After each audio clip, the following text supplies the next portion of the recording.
Coma నుంచి బయటకు వచ్చి విద్య ఇంట్లో ఉన్న సుగుణమ్మను ప్రభావతికి చూపించి నిజం తెలిసేలా చేసిన గోవర్ధన్. రోహిణి చెంప పగలగొట్టిన ప్రభావతి. ఇంతకు ఏం జరిగింది? అసలు కోమాలోంచి బయటికి వచ్చిన గోవర్ధన్ మరి విద్య ఇంట్లో సుగుణమ్మ ఉందన్న విషయం ఎలా తెలుసుకున్నాడు? మరి ప్రభావతికి ఎలా చూపించాడు? అసలు ఏం జరిగిందనేది వీడియోలో చూసి తెలుసుకునేద్దాం. గుండె నిండా గుడిగంటలు అప్కమింగ్ ఎపిసోడ్స్లో ఏం జరగబోతుందో ముందుగా తెలుసుకోవాలి అనుకుంటే వీడియోని లైక్ చేయండి, ఛానల్ని సబ్స్క్రైబ్ చేసుకోండి, పక్కనే ఉన్న బెల్ సింబల్లో ఆల్ పై క్లిక్ చేయండి. ఇలా చేయడం వల్ల అందరికంటే ముందుగా చూడవచ్చు. మొత్తం మీరు చూసుకున్నట్లయితే ఇంకా ప్రభావతి అయితే రోహిణి మీద చాలా ఎక్కువ ఇష్టంగానే ఉంటుంది. ఇంకా బాలు ఏం చేసినా ప్రభావతి రోహిణికి సపోర్ట్గా ఉండి ఒక్క మాట కూడా అననివ్వకుండా ఉండేసరికి, ఏంటమ్మా ఇటు వీడిని ఏమీ అననివ్వవు, అటు మీ కోడల్ని కూడా ఏమి అననివ్వవు, వాళ్ళు మాత్రం నా బామ్మద్ది మీద ఒంటి మీద చేయి వేయడం తప్పు కాదా అని చెప్పనేసరికి, వాడు దొంగతనం చేశాడు అనగానే, మరి నీ కొడుకు దొంగతనం చేశాడు కదా 40 లక్షలు, మరి దానికి ఏం సమాధానం చెప్తావు అనగానే, వాడేమీ దొంగతనం చేయలేదు అని చెప్పనేసరికి, దొంగతనం చేయకపోవడం ఏంటి, మీనాను పెళ్లి చేసుకుంటానని నాన్నను ఒప్పించి మరీ దొంగతనమే చేశాడు, అది నీకు అర్థం కావట్లేదంతే అని చెప్పనేసరికి, ఇంకా వదిలేరా, వీళ్ళకి ఎంత చెప్పినా వీళ్ళ మూర్ఖులు అని చెప్పి ఇంకా సత్యం అనేసరికి అక్కడికి సైలెంట్ అయిపోతారు. ఇంకా కోమాలో ఉన్న గోవర్ధన్కి అయితే మెలకువ వస్తుంది.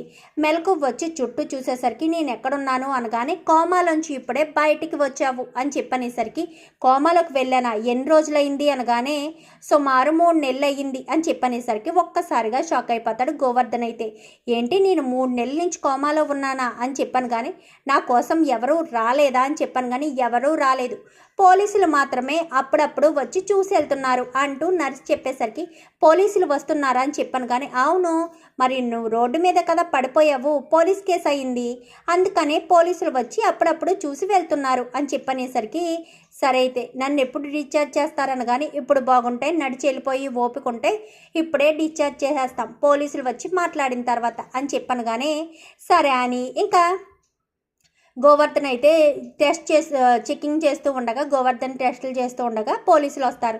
అసలు నువ్వు ఎవరి కోసం పరిగెట్టావు అనగానే, నాకు తెలిసిన వాళ్ళు కారులో వెళ్తుంటే చూసి పరిగెట్టాను అనగానే, మరి నువ్వెందుకు అన్నిసార్లు అమ్మాయికి ఫోన్ చేసావు అని చెప్పనేసరికి, ఏమీ లేదులేండి, అది అంటే మా ఆవిడ కోసం అని ఏదో చెప్తాడు, సర్లే అని చెప్పి, ఇంక నీవు ఆరోగ్యం బాగానే ఉంది కదా, జాగ్రత్తగా ఇంటికి వెళ్ళని పోలీసులు వెళ్ళిపోతారు.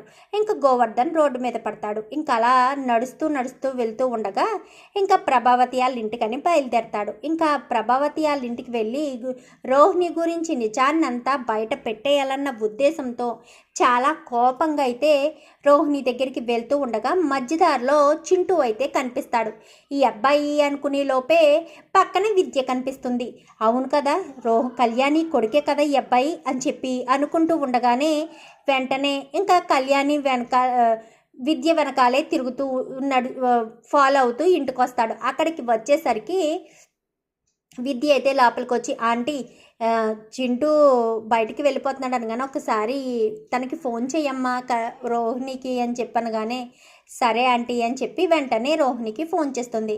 అమ్మ రోహిణి అని చెప్పనేసరికి, ఏంటమ్మా అని చెప్పాను కానీ, ఇంకా నేను బయలుదేరుతానమ్మా, నా ఆరోగ్యం బాగానే ఉందని చెప్పనేసరికి, అదేంటమ్మా నీకు వేరే హాస్పిటల్లో ట్రీట్మెంట్ చేయిస్తాను అని చెప్పాను కదా అని చెప్పనేసరికి, వద్దులే అమ్మా, నువ్వు ఒకసారి వస్తే బాగుంటుంది అని చెప్పనేసరికి, సరే అమ్మా పార్లర్ దగ్గర ఉన్నాను, ఇప్పుడే బయలుదేరి వస్తాను అని చెప్పి మాట్లాడుతుంది. ఎందుకంటే తనకి చౌదరి పెట్టుకుని మాట్లాడడం రాక స్పీకర్లోనే మాట్లాడుతుంది. అదంతా కూడా వింటాడు.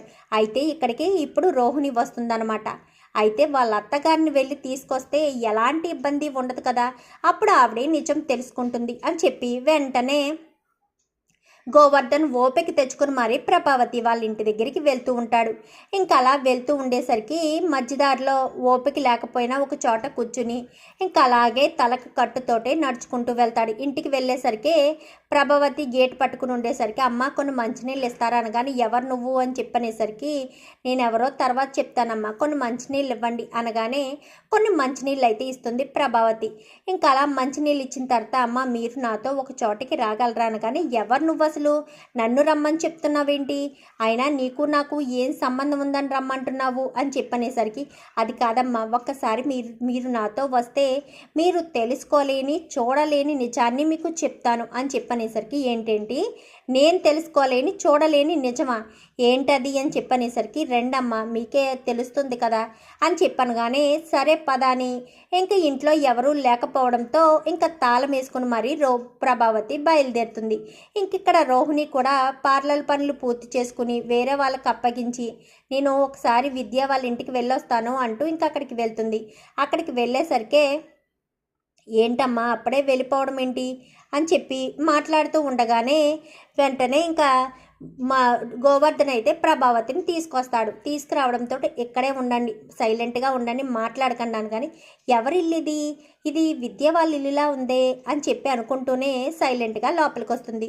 వచ్చేసరికి మాట్లాడకండి అనగానే, ఎందుకమ్మా నువ్వు ఇప్పుడు అంత అర్జెంటుగా ఎందుకు ఊళ్ళోకి వెళ్ళిపోతానంటున్నావు, ఇక్కడ ఉండొచ్చు కదా, ఇక్కడ ఉండి విద్య వాళ్ళ ఇంట్లో ఉంటే నేను అప్పుడప్పుడు చూసి వెళ్తాను కదా, పైగా చింటుగాడు కూడా ఇక్కడే ఉంటానంటున్నాడు కదా అని చెప్పి ఇంకా మాట్లాడుతూ ఉంటుంది. అది కాదమ్మా అని చెప్పి ఇటు ప్రభావతికి అక్కడ ఉన్నది సుగుణమ్మ అన్న విషయం కూడా కనిపిస్తుంది.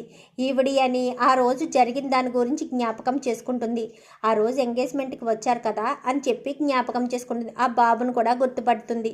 ఇంకా అంతా అయిన తర్వాత అలానే వింటుంది. అది చింటూ గురించి ఆలోచించావా, వాడు నీ కొడుకు కదమ్మా, ఏదో రకంగా వాడు నీ దగ్గరే ఉంచుకోవడానికి మీ అత్తగారాలను ఒప్పించని చెప్పాను కానీ, నువ్వు చెప్పినంత ఈజీ కాదమ్మా మా అత్తయ్య గారిని ఒప్పించడం అంటే. మామూలుగానే మీనాని ఎంతలా కాల్చుకు తింటారో నీకు తెలియదు, ఎప్పటికప్పుడు మాటలు అంటూనే ఉంటారు. అలా అయినా మీనా కాబట్టి ఓపికగా ఆ ఇంట్లో ఉంది. అదే నేనైతే ఎప్పుడో తెగతెంపులు చేసుకు వచ్చేసేదాన్ని. కానీ ఇప్పుడు నా పరిస్థితికి బాగానే ఉంది. ఇప్పుడు బాబుని తీసుకెళ్ళి, నాకు ముందే పెళ్ళయిందని ఒక కొడుకు కూడా పుట్టి నా భర్త చనిపోయాడన్న విషయాలన్నీ కూడా తెలిస్తే అప్పుడు మా అత్తయ్య గారు ఎలా రియాక్ట్ అవుతారో నేను ఊహించలేనమ్మా. ఇప్పటికే ఏదో మా నాన్న మలేషియాలో ఉన్నాడంటూ ఏదో ఒక మాయ చేసి ఏదో చెప్తున్నాను. ఫోన్లే ఇప్పుడు కాకపోతే రేపు ఎప్పుడైనా డబ్బు వస్తుంది కదా అన్న నమ్మకంతో మా అత్తయ్య ఏమో కూల్గా ఉన్నారు అని చెప్పనేసరికి, అబద్ధాల మీద కాపరం ఎన్ని రోజులు నిలబడుతుందమ్మా అనగానే, ఎన్ని రోజులైనా నిలబెట్టుకుంటాను, నాకు తెలుసు నా కాపరాన్ని ఎలా నిలబెట్టుకోవాలో అని చెప్పి ఇంకా మాట్లాడుతూ ఉండగానే, అది కాదు కళ్యాణి అని చెప్పనేసరికి ప్రభావతికి ఆ రోజు ఫోన్లో మాట్లాడింది కూడా జ్ఞాపకం వస్తుంది. కళ్యాణి అంటే ఇదా, మరి వాళ్ళమ్మంది వాళ్ళమ్మే వీళ్ళమ్మ అని చెప్పాను కానీ, ఎన్నిసార్లు చెప్పానమ్మా నిన్ను కళ్యాణి అని పిలవద్దని, నా పేరు ఇక్కడ రోహిణి, కళ్యాణి కాదనగానే ఒక్కసారిగా ప్రభావతి కళ్ళు తెరుచుకుంటాయి. కళ్యాణి రోహిణి ఇద్దరు ఒకటేనన్నమాట అని చెప్పి అర్థం చేసుకుంటుంది. ఇంకా అంతా అయిపోయిన తర్వాత, సరే అమ్మా నీ ఇష్టం, నాకు చింటు గురించి మాత్రం ఎట్టి పరిస్థితుల్లో చెప్పడానికి వీల్లేదు. మా అత్తయ్య గారిని మా అత్తయ్య గారికి నేను చెప్పి మా అత్తయ్య గారిని నచ్చ చెప్పలేను. ఆవిడకి తెలిసిన మరుక్షణం నన్ను ఇంట్లోంచి బయటికి గెంటేస్తారు అని చెప్పనేసరికి, మరుక్షణం ఏంటి, ఇప్పుడే బయటికి గెంటేస్తాను అంటూ ప్రభావతి ఎంట్రీ ఇస్తుంది. ఆ పక్కన గోవర్ధన్ గారు కూడా ఉంటాడు. ఒక్కసారిగా రోహిణి షాక్ అయిపోతుంది. అది అత్తయ్య అని చెప్పాను కానీ, ఏంటేంటి నీకు పెళ్ళయిందా, ఒక కొడుకు కూడా ఉన్నాడా, ఇన్ని రోజులు నిజాన్ని భలే మేనేజ్ చేసావు రోహిణి, ఓ సారీ నీ పేరు కళ్యాణి కదా అని చెప్పాను కానీ, అది కాదు అత్తయ్య అని చెప్పాను కానీ, చీ నోర్మి, నీకన్నా మీనాయే నయం కదే, పేదింటి నుంచి వచ్చిన ఎంతో నీతిగా నిజాయితీగా ఉంటుంది, ఇంట్లో పనంతా కూడా చక్కబెట్టుకుని ఒక కోడలకు ఉండవలసిన లక్షణాలన్నీ కూడా దానిలో ఉన్నాయి. నువ్వు ఎప్పుడు కూడా కోడళ్ళని నిన్ను చూడలేదు, నా కూతుర్లానే కడుపులో పెట్టుకున్నాను, అందుకనే నా గుండెల మీద తన్నావు, ఎంత మోసం చేసావే, మీ నాన్న మలేషియాలో ఉన్నాడంటూ ఎంతో నమ్మించావు కదా, నిజానికి మీ నాన్న మలేషియాలో లేడు, ఎక్కడా లేడు, నేనే బురిడి కొట్టి మోసపోయాను అని చెప్పి ఇంకా ప్రభావతి అనేసరికి, ఇప్పటికైనా తెలిసిందా నిజమేంటో అని చెప్పి అనేసరికి బాగా తెలిసింది. ఇది ఎలాంటిదో తెలిసింది, దీని క్యారెక్టర్ ఏంటో తెలిసింది, దీనికి పెళ్ళయిందని తెలిసింది, అన్నీ తెలిసినాయి అని చెప్పి ఇంకా ప్రభావతి అయితే మాట్లాడుతూ ఉంటుంది. మాట్లాడేసరికి, అది కాదు అత్తయ్య గారు, నేను చెప్పేది వినండి, అందులో నా తప్పేమీ లేదు, అవును వదిన గారు అని చెప్పాను కానీ, ఎవరు నీకు వదిన, ఎంతమంది వదినలు, పెళ్ళికి ముందు అయిపోయింది, ఆ వదిన అయిపోయింది, ఇప్పుడు నేనా, ఇది మా ఇంట్లోనే అత్తారింట్లోనే అడుగుపెట్టింది అనుకుంటే, మా ఇంటికన్నా ముందు వేరే ఇంట్లో అడుగుపెట్టిందని నాకు ఈ రోజే ఇప్పుడే తెలిసింది అంటూ ఇంకా ప్రభావతి మాట్లాడేసరికి ఇంకా ఏం చేయాలో అర్థం కాని పరిస్థితికి వచ్చేస్తుంది రోహిణి. ఇలా జరుగుతుందని అస్సలు అనుకోలేదు అత్తయ్య గారు. మీకు నిజం చెప్తామనుకున్నాను, కానీ మీలాంటి మంచి ఆవిడ్ని అత్తగారులా మిస్ అవ్వాల్సి వస్తుందని నేను నిజం చెప్పలేదు అని చెప్పనేసరికి, చాలే నీ నంగనాచి మాటలు, ఇంకా నా మాటలు నమ్మి మోసపోతాను అనుకున్నావా ఏంటేంటి? నాకన్నా తింగరది నీకు దొరకలేదేమో, అందుకోసమనే నాకులాంటి అత్తగారు దొరకదని ఇలా నాటకాలు ఆడుతున్నావు అని చెప్పి ఇంకా ప్రభావతి మాట్లాడేసరికి, అది కాదత్తయ్య గారు అని చెప్పాను కానీ, నోర్మి, నా ఇంటి గడప తొక్కేవంటే మాత్రం అస్సలు ఊరుకోను అని చెప్పాను కానీ, అదేంటత్తయ్య గారు, ఇంటికి రాకపోతే నేను ఎక్కడికి వెళ్ళాలి? నా అత్తోరిల్లు అదే కదా అని చెప్పాను కానీ, నీ అత్తోరిల్లు అదేం కాదు, ఆల్రెడీ నువ్వు ఒక ఇంటికి వెళ్ళి ఆ ఇంట్లో కాపురం చేసావు కదా, అది నీ అత్తవారిల్లు. ఇది ఏమీ నీ అత్తవారిల్లు కాదు. అయినా నువ్వు పెళ్లి చేసుకున్నావా? రెండో పెళ్ళి చెల్లదు అని తెలిసి కూడా మొదటి మొగుడు చచ్చిపోతే మాతో ఒక్క మాట కూడా చెప్పకుండా రెండో పెళ్ళి చేసుకుంటావా? ఎంత ధైర్యం నీకు! ఎంత మోసం చేసావే! ఎన్నో నంగనాచి కబుర్లు చెప్పావు కదే, ఎంత నమ్మాను నేను. అత్తయ్య అత్తయ్య అంటూ ఎంతో గొప్పగా పిలుస్తుంటే గొప్పదానివే, గొప్పగా బ్రతుకుతున్నావు అనుకున్నాను, కానీ ఇలాంటి పనులు చేస్తావని నేను అస్సలు అనుకోలేదు అంటూ ఇంకా ప్రభావతి మాట్లాడేసరికి, అదేంటత్తయ్య, నేనేం తప్పు చేశానని అని చెప్పనేసరికి, ఇప్పటి వరకు చేసిన తప్పు సరిపోదా? నీకు అమ్ముందని, కొడుకున్నాడని, తండ్రి లేడని, మలేషియా లేదని, మలేషియాలో ఎలాంటి డబ్బు లేదని అన్నీ బాగా అర్థమవుతున్నాయి నాకు అని చెప్పనేసరికి, ఒక్కసారిగా ఇంకా ఏం చేయాలో అర్థం కాక రోహిణి అలా నిలబడిపోతుంది. ఇంకెందుకు ఇక్కడే నిలబడ్డా, వెళ్ళు, పార్లర్ దగ్గరికి వెళ్ళు, నేను జాయిగా ఇంటికి వెళ్ళిపోయి ఇంట్లో వాళ్ళందరికీ ఈ విషయాన్ని చెప్తాను. చిచ్చి, ఏ మొహం పెట్టుకుని ఇంట్లో వాళ్ళకి ఈ విషయం చెప్పగలను?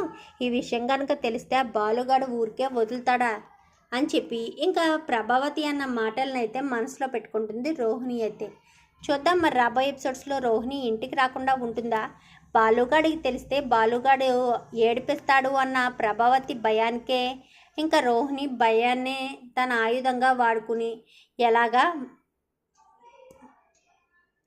బాలుగాడికి చెప్పకూడదన్న ఉద్దేశంతో ఉన్నారు కాబట్టి, నేను రెంటకు వెళ్ళిపోయినా ఎలాంటి ఇబ్బంది లేదనుకుని ఇంట్లోకి మళ్ళీ అడుగు పెడుతుందా రోహిణి? అసలు ఏం జరగబోతుంది అనేది రాబోయే ఎపిసోడ్స్లో చూసి తెలుసుకునేద్దాం.